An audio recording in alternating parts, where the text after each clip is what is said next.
စကားပြောနမူနာပုံစံ216ဖြစ်ပါတယ်ဒီကမှာကျွန်တော်တို့ကဒါကိုဖြတ်ခနဲ့တောင်တွေးမိရတာဒါကိုရုပ်တရက်တောင်တွေးမိရတာဒါကိုရုပ်တရက်တောင်မတွေးမိပါဆိုတာကိုအင်္ဂလိပ်လိုဘယ်လိုပြောမလဲဒါနဲ့ပတ်သက်ပြီးတော့လေ့လာပါဖြစ်ပါတယ်ခင်ဗျာကျွန်တော်တို့လိုက်ပြီးတော့နမူနာဝါကြများကိုကြည့်ကြရအောင်ပါ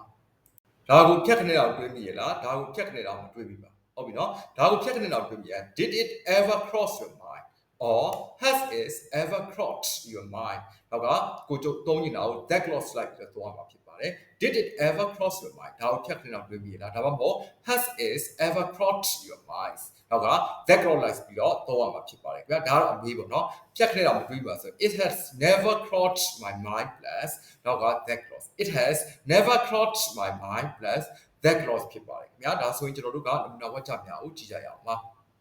Did it ever cross your mind that she was right ဒီမှာမှန်တယ်လို့မင်းဖြတ်ခနဲ့တော့တွေးမိရလား Has it ever crossed your mind that you could get sick မင်းဖြားနိုင်တယ်လို့ဆိုတာကိုမင်းဖြတ်ခနဲ့တော့တွေးမိရလား Did it ever cross your mind that he didn't understand you သူမင်းကိုနားမလည်ဘူးဆိုတာကိုမင်းရုပ်တရက်တောင်တွေးမိရလားဟုတ်ပြီเนาะကျွန်တော်တို့ဆက်ပြီးတော့ကြည့်အောင်ပါ Has it ever crossed your mind that this job is not for you ဒီလောက်ကမင်းတို့မဟုတ်ဘူးဆိုတာကိုမင်းဖြတ်ခနဲ့တော့တွေးမိလား Has it ever crossed your mind that you forgot his birthday မင်းကသူ့မွေးနေ့ကိုဝေးနေဆိုတာကိုမင်းဖြတ်ခနဲ့တော့တွေးမိရလားဟုတ်ပြီเนาะဒါဆိုကျွန်တော်တို့ကနောက်ထပ်သူတို့အဖြေပုံစံကိုဆက်ပြီးတော့ကြည့်အောင်ပါ It has never crossed my mind that he loved me သူကျွန်တော်ကိုချစ်နေတယ်ဆိုတာကိုကျွန်တော်ဖြတ်ခနဲ့တော့မတွေးမိပါ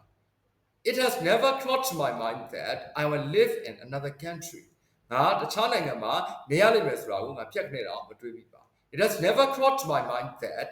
she can cook so well သူမအချက်ပြုတ်အရန်ကောင်းမယ်ဆိုတာကိုငါဖြတ်ခနဲ့တော့မတွေးမိပါဟုတ်ပြီเนาะကျွန်တော်ဆက်ပြီးတော့ကြည့်အောင်ပါ It has never crossed my mind that they would leave so soon သူတို့ကတိတ်ဆော့ဆော့ကြီးပြန်လိုက်မယ်လို့ပြန်ထွက်ခွာလိုက်မယ်လို့ငါဖြတ်ခနဲ့တော့မတွေးမိ It has never crossed my mind that I could win the prize ငါစုရလိုက်မယ်လို့ငါဖြတ်ခနဲ့တော့မတွေးမိဟုတ်ပြီเนาะဒါကတော့ကျွန်တော်တို့ကဒါကိုဖြတ်ခနဲ့တော့မတွေးမိပါဒါကိုဖြတ်ခနဲ့တော့တွေးမိရလားဆိုတဲ့အသုံးတွေကိုလေ့လာခဲ့ကြတာဖြစ်ပါတယ်ခင်ဗျာနမူနာဝါချက်များကိုဖတ်ပြီးတော့အစားထိုးပြောဆိုသုံးသပ်ကြည့်ပါ